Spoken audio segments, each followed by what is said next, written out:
정리하게 하여 주시옵소서. 우리의 생각과 마음을 정리해서 하나님 앞에 나오는 것이 얼마나 소중한지 깨닫게 하여 주시고, 그 생각과 마음을 정리했을 때 하나님의 은혜가 있음을 우리가 알게 하여 주옵소서. 어떤 상황이든 상관없습니다. 어떤 환경이든 상관없습니다. 하나님 앞에 바로 서려고 애쓰는 우리가 되게 하여 주시옵소서. 감사합니다. 고마우신 예수님 이름으로 기도드렸습니다. 아멘. 아멘. 어떻게 좀 잘 되시나요? 저는 상황이 그러다 보니까 잘 되는데요. 이게 굉장히 중요해요. 지난번에 말씀드린 것처럼 우리가 늘 감사하고 살 수는 없잖아요. 근데 그 감사하고 살 수 없을 때 그 감정에 대해서 하나님 앞에 아뢰고 그 감정을 어떻게 컨트롤할지를 결정하는 게 굉장히 중요합니다. 그러니까 분노가 보통 사단의 먹이가 되고요, 수치심이 사단의 먹이가 되거든요. 그래서 그 분노와 수치심을 잘 조절해서 내가 아까 말씀드린 대로 하나님 앞에서 바로 서는 방법이 뭔지를 찾아내는 게 첫째여야 됩니다. 그건 세상이 말하는 손해보는 것과는 결이 다른 겁니다. 세상이 말하는 손해보는 것과 하나님이 주시는 득을 주시는 건 분명히 다르다는 걸 인정한다면 우리가 어떤 선택을 해야 될지를 우리가 지혜롭게 판단할 수 있을 것 같습니다. 좋은 결정들, 그래서 앞으로 그 일로 말미암아 예수 믿는 사람들이 욕먹는 일이 없도록 그렇게 한번 해보시면 좋겠습니다. 순서 아시죠? 깨달음을 아는 기도. 하나님, 이 일에 대해서 깨달음을 주옵소서. 성찰기도의 시작입니다. 내가 일어난 일들에 대해서 깨닫게 하소서. 도저히 내가 깨닫지 못하니까 자꾸 실수를 하는 거니까 하나님 깨닫게 하소서. 그러고 나서 깨달은 그 사건들을 놓고 먼저 감사. 하나님 이런 일이 있었네요. 이런 일이 있었네요. 하나님 감사합니다. 감사합니다. 근데 감사하지 못하는 것들에 대한 감정, 그 감정을 붙잡고 하나님 왜 이 감정이 일어날까요? 라고 묻는 거죠. 그리고 그 감정에 대한 분명한 뜻을 묻고 그거에 대해서 하나님께 감사할 것, 그리고 하나님한테 죄를 고할 것, 그리고 하나님 앞에서 다스려야 될 것이 무엇인지 정리한 다음에 내일에 대해서 마무리하시면 됩니다. 그렇게 해보시면 좋을 것 같아요. 자, 오늘은 사무엘상 17장 말씀 같이 봅니다. 사무엘상 17장.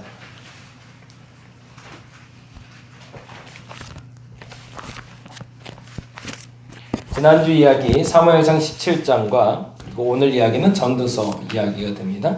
사무엘상 17장 43절에서 47절까지.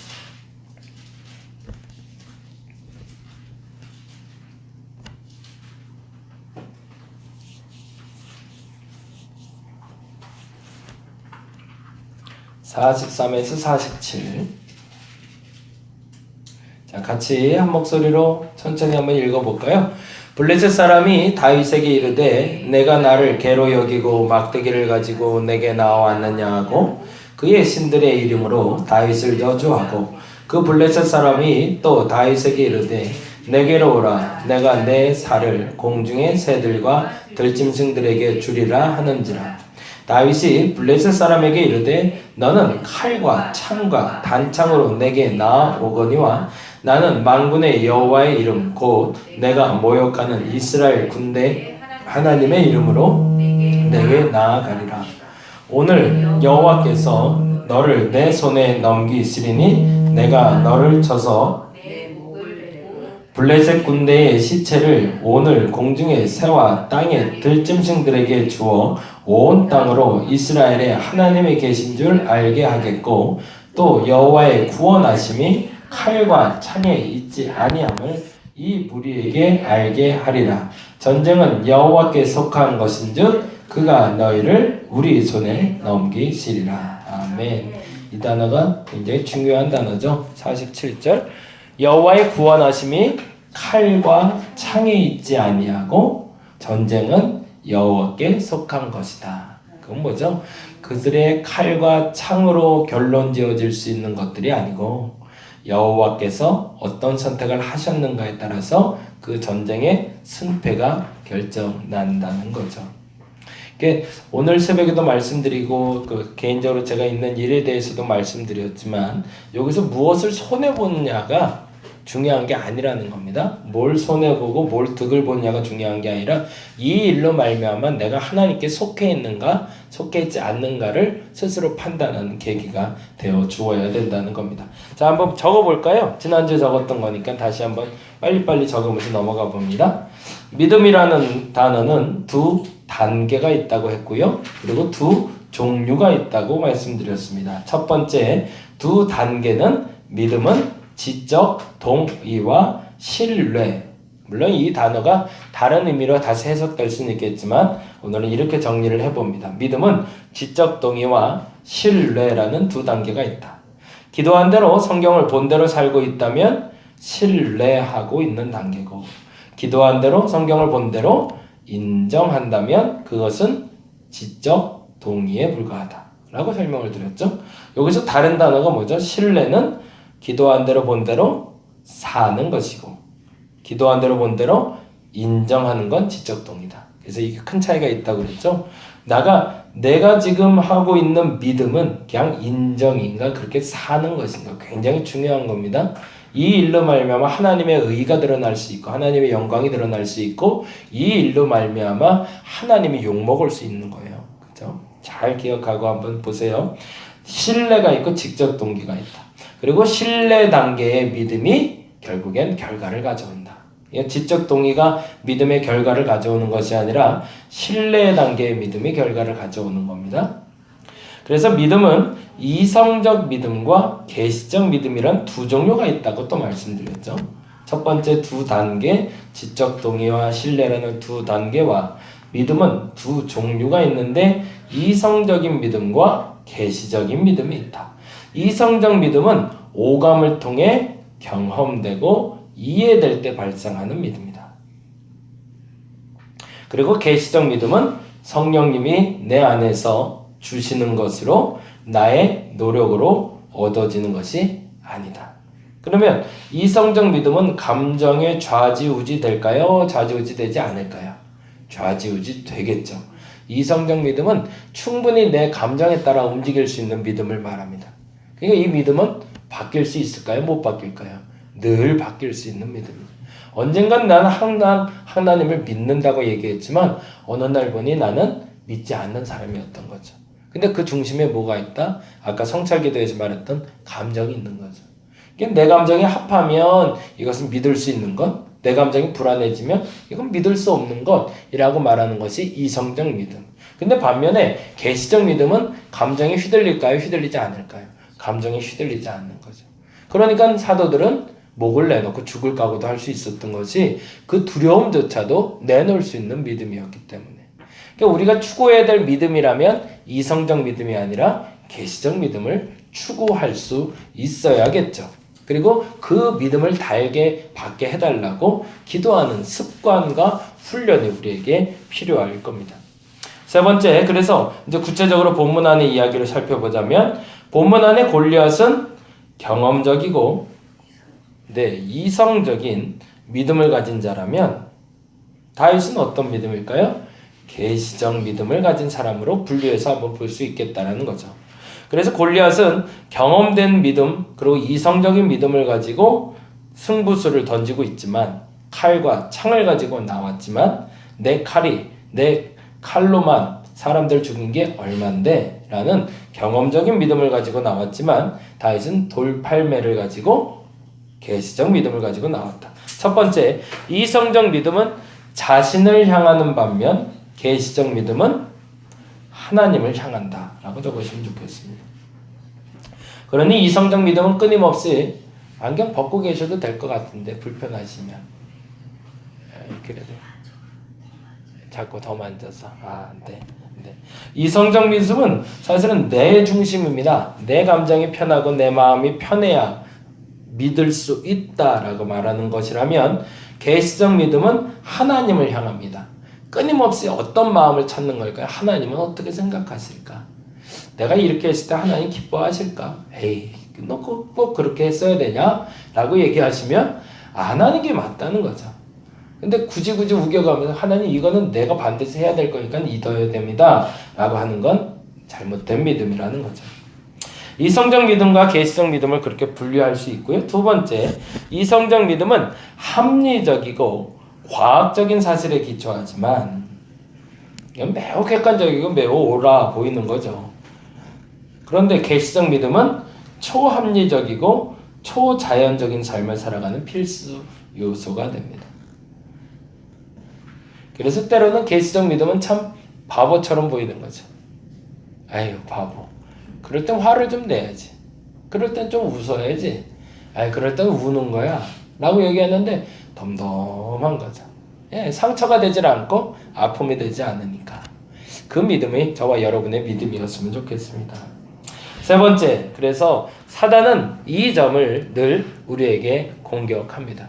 이게 과정으로 보자면 이 합리적이고 과학적인 믿음이 기반이 되고 이 합리적이고 과학적인 믿음 기반 위에 초합리적이고 초자연적인 믿음이 생성이 되겠죠.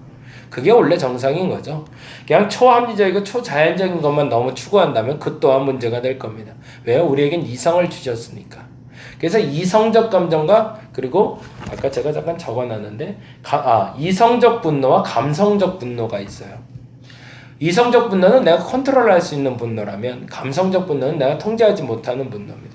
사람을 죽일 때까지 갈 수 있는 분노는 감성적 분노겠죠.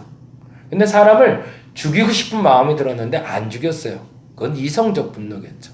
그러니까 우리가 이 이성적 분노로 나아갈 수 있어야 되는데 감성적 분노가 치우치니까 자꾸 사고가 치는 거잖아요. 근데 믿음도 마찬가지로 이 믿음이 감성적 분노를 잡기 시작하면 사단이 공격하기 시작한다는 거죠. 그러니까 우리 안에 일어나는 분노가 두 가지 종류라는 걸 우리가 좀 고민을 해야 됩니다. 그래서 통제되지 않는 분노가 나타날 때는 좀 내 스스로가 감당할 수 없는 것이니 하나님께 위탁할 필요가 있습니다. 그리고 그 자리를 잠시 떠날 필요가 있는 거죠. 그리고 그것이 이성적 분노로 드러나게 될 땐 하나님이 나도 그도 깨닫게 할 때가 있습니다. 그때는 움직이셔도 됩니다. 성경을 보면 화내지 않는 일은 없어요. 화내는 일들도 있습니다. 당연히. 근데 그 분노가 오히려 사람들에게 객관적으로 깨달을 수 있는 지침을 줄 때도 있지만 그 분노가 사람을 해코지하는 분노가 될 수도 있더라는 거죠. 이 분노를 여러분 지혜롭게 잘 조절하셨으면 좋겠고 사람을 해코지하는 분노가 됐을 때 뭘까요? 사단의 조종 무기가 된 거죠. 그것이 아니라 하나님이 조절할 수 있는 분노가 여러분에게 있기를 간절히 바랍니다. 네 번째, 계시적 믿음은 일시적으로 존재하지만 근데 안타깝게 계시적 믿음은 지속적이지는 않다는 거죠. 그 정도로 우리가 완전하지 않으니까. 우리는 불완전한 존재니까 안타깝지만 우리는 일시적으로만 이 계시적 믿음에 대한 신뢰를 갖고 있습니다. 하지만 오랜 기간 하나님과 교제하며 지속 가능한 믿음이 바로 계시 믿음입니다. 시간이 되신다면 끊임없이 이 계시 믿음에 대해서 견고해지게 해달라고 기도하시되 먼저 합리적이고 과학적인 이성적 믿음 위에 이 계시적 믿음이 토대로 만들어져 가달라고 부탁하시면 좋겠습니다. 그리고 마지막 다섯 번째, 계시적 믿음 중 죄사함과 영생이 없는 믿음은 하나님 나라의 믿음이 아니다. 네, 이 부분도 굉장히 중요하죠. 그 일로 말미암아 무슨 죄에 대한 깨달음이 있고 죄사함이 있었다면 계시적 믿음 맞지만 그리고 누군가의 영생의 구원에 이를 수 있는 도구가 됐다면 맞지만 그것으로 말미암아 교회가 욕을 먹고 하나님이 욕을 먹고 불신이 나오게 된다면 그거는 계시적 믿음이 아니다. 아무리 초월적인 경험을 했다 할지라도 그것이 어떤 감흥을 주던가 어떤 영향을 끼친다 할지라도 그게 하나님 앞에서 죄사함과 영생과 하등 관련 없는 일이라면 너무 관여하지 마라. 예. 그것에 너무 집중하다 보면 소위 2단, 3단 되는 거죠. 그러니까 그 일에 너무 집중하시지 마시고 뭐 환상 그리고 계시 너무 좋지만 그 이상의 것들을 너무 추구하지 않는 믿음이었으면 참 좋겠습니다. 그래서 오늘은 전도서 3장 11절에 14절을 보고 다시 한번 구체화시키려고 하는데요. 전도서 3장 11절입니다.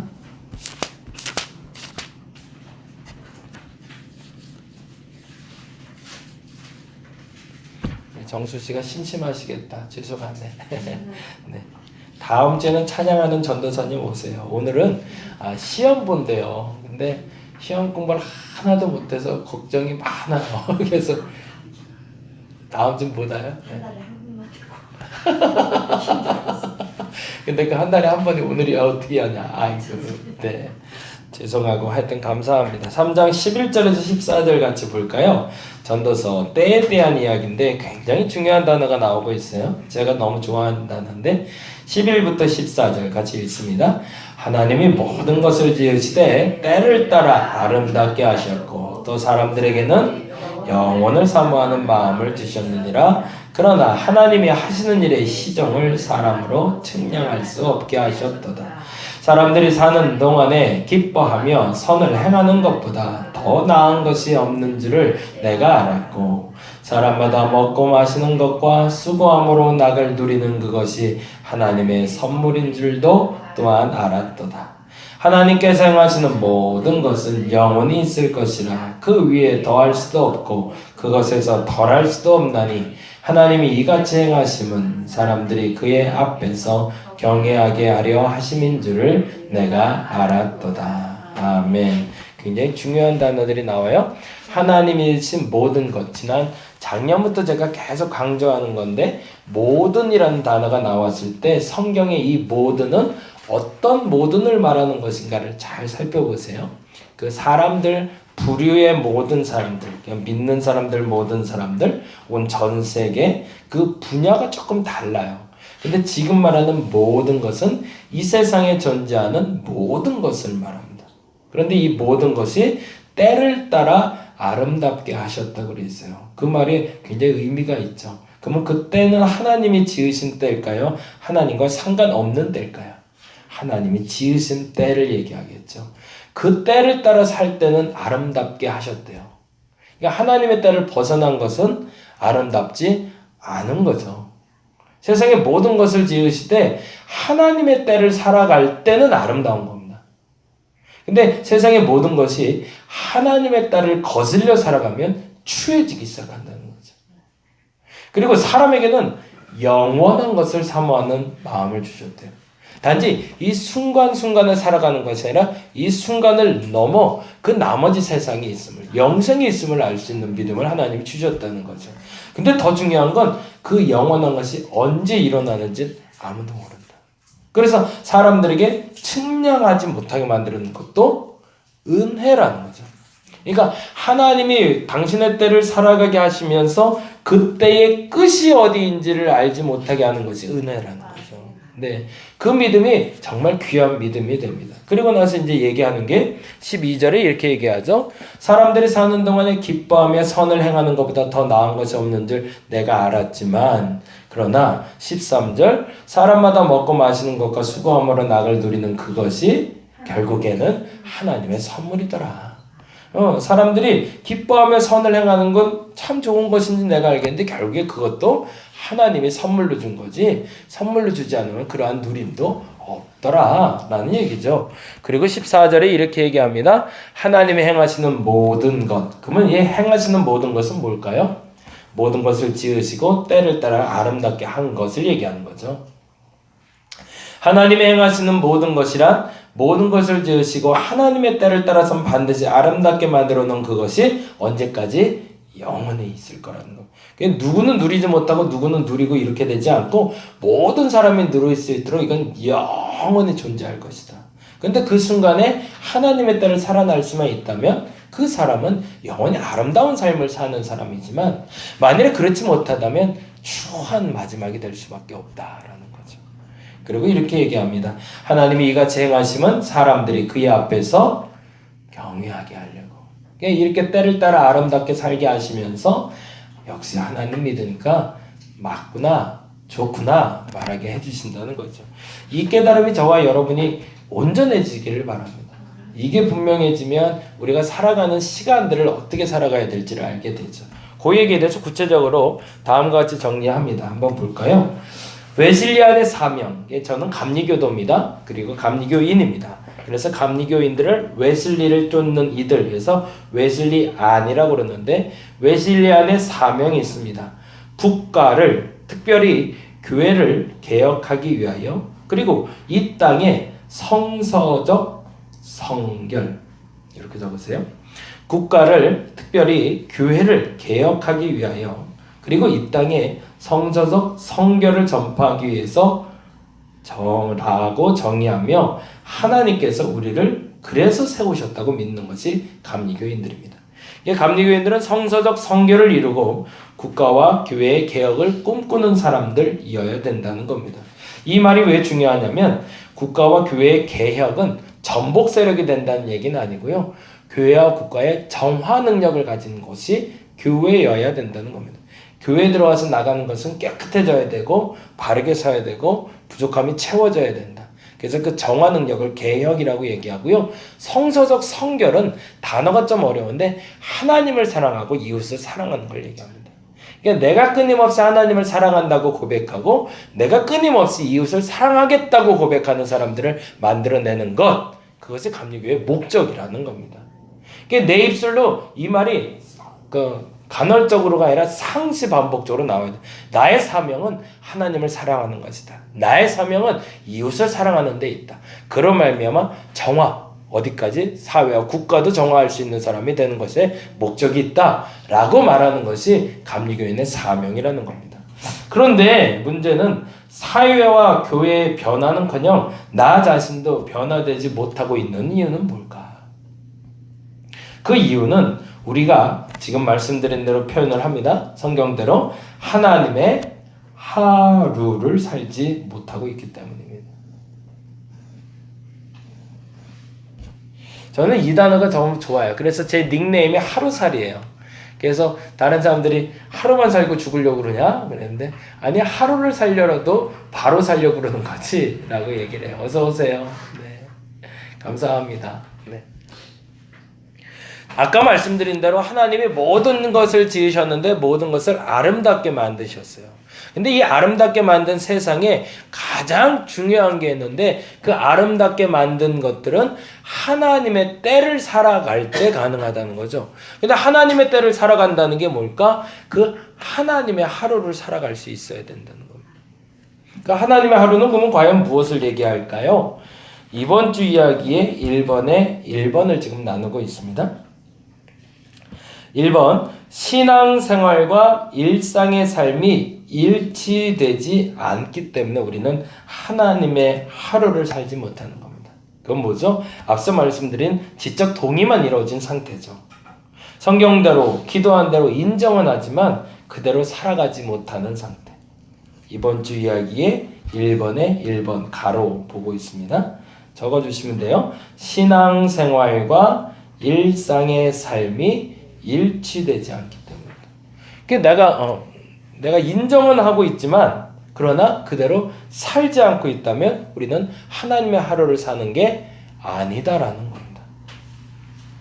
말씀이 일상 속에 경험되어지고 사라져야 되는데 말씀과 나는 교회와 세상이라는 이분법처럼 나뉘어져 있는 사람들. 그래서 저는 그 얘기를 하는데 교회 생활은 신앙 생활이 아니다. 그 말은 교회 생활과 신앙 생활이 나눠서 분리되어 있는 것이 아니라 신앙 생활 안에 교회 생활이 들어가는 것이지 교회 생활이 곧 신앙 생활은 아니라는 겁니다. 이 말이 멋있는 이유는 목사님의 말이 꼭 하나님의 말씀은 아니다 라는 거예요. 교회에서 일어나는 공사하고 그리고 섬기고 챙기고 감사하고 교회에서 보내는 시간이 많다고 신앙생활 잘하는 게 아니다. 교회에서 보내는 시간이 많아서가 아니라 하나님의 때를 살아가는 것이 많은 것이 신앙생활이다 라는 얘기죠. 근데 이것을 구별해내지 못하는 그리스도인들이 너무 많죠. 그래서 예배 참석 때문에 내 일을 못하고 예배 참석하는 것 때문에 사람들과 관계를 형성하지 못하고 오히려 예배 때문에 걸림돌이 되는 결정적인 계기는 언제 나타날까요? 이게 제사 때. 제사 때문에 싸워본 적 있으시나요? 이게 문제가 돼요. 나는 신앙생활을 하는 사람이니까 제사 못 모시겠다는 거예요. 그래서 난 절대 안 하겠다. 물론 우리나라의 정서에서 그거는 매우 중요한 위기였습니다. 근데 제가 이 문제를 놓고 하나 깨달은 것이 나아만 장군 얘기였어요. 하나님은 그 일로 말미암아 다툼이 되기를 원하지 않으시더라고요. 오히려 그 일로 말미암아 서로 간에 섬기는 과정이 되기를 원하십니다. 그러니까 우리가 다시 한번 정리할 필요가 있어요. 신앙생활은 교회 생활이 아닙니다. 근데 교회 생활은 신앙생활에 포함된다. 그리고 신앙생활이 일상과 하나가 될 때 그것이 진짜 하나님의 하루를 살아가는 것이다 라는 거죠. 두 번째 중요한 것이 나옵니다. 두 번째, 하나님 중심의 복음 대신 인간 중심의 복음을 받아들이고 있기 때문에 우리는 앞서 말씀드린 대로 하나님의 하루를 살지 못하는 겁니다. 앞선 설명대로 따르면 어떤 믿음과 어떤 믿음일까요?